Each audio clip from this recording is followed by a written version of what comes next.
Guys আমরা এখন আছি লাউচপড়া পিকনিক স্পটে। আর এখানে দেখেন আমরা গাড়ি নিয়ে একদম উপরে চলে এসেছি।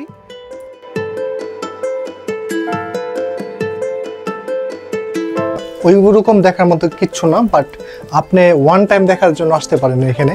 মোটামুটি আর কি সবুজ শ্যামল পরিবেশ, অথবা এখানে যারা আসে ম্যাক্সিমাম সবাই ফ্যামিলি নিয়ে আসে অথবা আমার বন্ধুর মতো গার্লফ্রেন্ড নিয়ে আসে। তো আমরা তো সিঙ্গেল আইসি, সিঙ্গেল আইসা বা এখানে মজা নাই, কোনো মজা পাবেন না। এই যে দেখেন সুন্দর একটা রাস্তা, বন্ধুদিকে দেখাও। এই রাস্তা দিয়ে আপনার গার্লফ্রেন্ডের হাত ধরে ধরে যেতে পারবেন, বাট আমরা তো কারো হাত ধরে যেতে পারবো না আর কি, আমাদের একা একা যেতে হবে।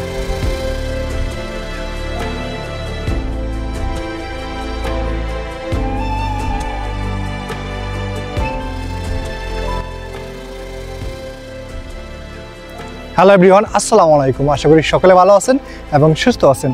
আমরা এখন আছি জামালপুর জেলার লাউচপড়াতে এবং আজকের ভিডিওতে লাউচপড়ার সৌন্দর্য আপনাদের মাঝখানে তুলে ধরবো। আশা করি শুরু থেকে শেষ পর্যন্ত ভিডিও দেখবেন। লাউচপড়া অবসর বিনোদন কেন্দ্র বা লাউচপড়া পিকনিক স্পট বাংলাদেশ ভারত সীমান্ত ঘেঁষা জামালপুর জেলার বকশীগঞ্জ উপজেলায় অবস্থিত। অপূর্ব প্রাকৃতিক সৌন্দর্যে পর্ষা সাজিয়ে থাকা লাউচপড়া পাহাড়, অরণ্য, লেক এবং আদিবাসীদের স্বতন্ত্র জীবনধারা দেশি বিদেশি পর্যটকদের আকর্ষণ করে। পর্যটকদের সুবিধার জন্য জামালপুর জেলা পরিষদ 1996 সালে গারো পাহাড়ের 26 একর জায়গা জুড়ে নিকা পিকনিক স্পট নির্মাণ করেন। পিকনিক স্পটে প্রায় 150 ফুট উঁচু পাহাড়ের উপর আরো 60 ফুট উঁচু একটি ওয়াচ টাওয়ার রয়েছে। এই ওয়াচ টাওয়ারের উপর থেকে সারি সারি সবুজ পাহাড়, মেঘের লুকোচুরি খেলা এবং অপূর্ব প্রাকৃতিক সৌন্দর্য উপভোগ করা যায়। পিকনিক স্পটে শিশুদের জন্য রয়েছে দোলনা, স্লিপার সহ বেশ কিছু রাইড এবং গাড়ি পার্কিংয়ের ব্যবস্থা।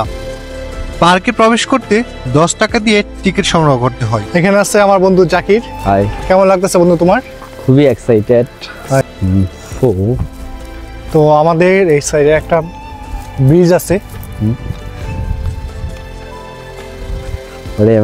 অ্যাকচুয়ালি যারা এখানে এসেছে কম বেশি সবাই গার্লফ্রেন্ড নিয়ে এসেছে অথবা ওয়াইফ নিয়ে এসেছে। আমি আর আমার বন্ধু শুধু সিঙ্গেল এসেছি। হ্যাঁ, তো উপরে যাব। আমাদের এই পিছনে যে বাসাটা দেখতে পাচ্ছি এটা মনে হয় রিসোর্ট না? থাকার জন্য। হ্যাঁ, অবশ্যই রিসোর্ট। আমরা এটার ভিতরে পরে যাব না আগে যাব? আচ্ছা, পরে যাব। আমরা এখান থেকে আগে শেষ করি।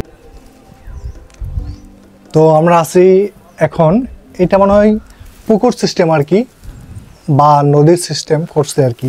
তো আসলে অ্যাকচুয়ালি এটা নদী বা পুকুর না, এখানে ব্রিজ আছে, ওভার ব্রিজের মতো, অনেক সুন্দর লাগতেছে।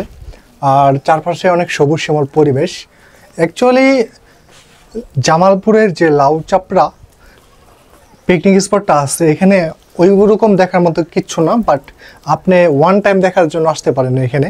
মোটামুটি আর কি সবুজ শ্যামল পরিবেশ, অথবা এখানে যারা আসে ম্যাক্সিমাম সবাই ফ্যামিলি নিয়ে আসে অথবা আমার বন্ধুর মতো গার্লফ্রেন্ড নিয়ে আসে। তো আমরা তো সিঙ্গেল আইসা বা এখানে মজা নাই, কোনো মজা পাবেন না। এই যে দেখেন সুন্দর একটা রাস্তা, বন্ধুদিকে দেখাও। এই রাস্তা দিয়ে আপনার গার্লফ্রেন্ডের হাত ধরে ধরে যেতে পারবেন, বাট আমরা তো কারো হাত ধরে যেতে পারবো না আর কি, আমাদের একা একা যেতে হবে। আজকে যেহেতু শনিবার, তো ম্যাক্সিমাম স্কুল কলেজ অফ। আর এখানে কিছু পর্যটক দেখতে পাচ্ছেন আপনারা। এদিক দিয়ে উপরে উঠে যাই। অ্যাকচুয়ালি এদিকে কি বন্ধু? এদিকে এটা হলো পাহাড়ের উপর একটা টাওয়ার আছে, যেটাকে আমরা বিগ টাওয়ার হিসেবে চিনি। তাই তো এখান থেকে ভিউগুলো নেওয়া যায় ভালো। সো আমরা এখন টাওয়ারে যাব। রাস্তাটা কিন্তু অনেক সুন্দর। ওকে, উপরে যাওয়া যাক। আমরা এখন উপরে যাব। অ্যাকচুয়ালি উপরে আছে ওয়াচ টাওয়ার। এখান থেকে ভিউটা দেখেন, মোটামুটি সুন্দর আর কি। আপনি ওয়ান টাইম বলতে ফ্যামিলি নিয়ে আসতে পারেন এখানে ঘোরার জন্য, ভালো লাগবে।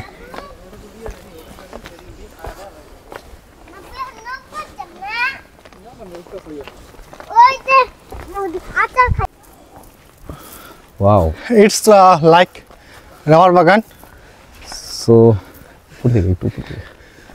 রাবার বাগানের মতো লাগতেছে আর কি।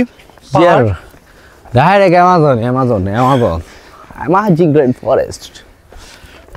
তো উপরে যাই দেখি উপরে কি আছে অ্যাকচুয়ালি গাইস দেখেন আমার বন্ধু কিন্তু অনেক টায়ার্ড হয়ে গেছে। কেমন লাগতেছে বন্ধু তোমার?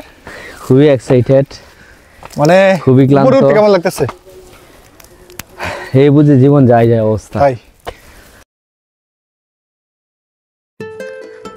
লাউচাপড়া পিকনিক স্পটটি জামালপুর জেলায় অবস্থিত হলেও ঢাকা থেকে ভ্রমণ করতে চাইলে শেরপুর জেলা হয়ে যাওয়া সবচেয়ে সুবিধাজনক। ঢাকা থেকে ড্রিমল্যান্ড পরিবহন বা আপনার সুবিধা মতো বাসে চড়ে শেরপুর এসে সেখান থেকে অন্য বাসে বকশীগঞ্জ চলে আসুন।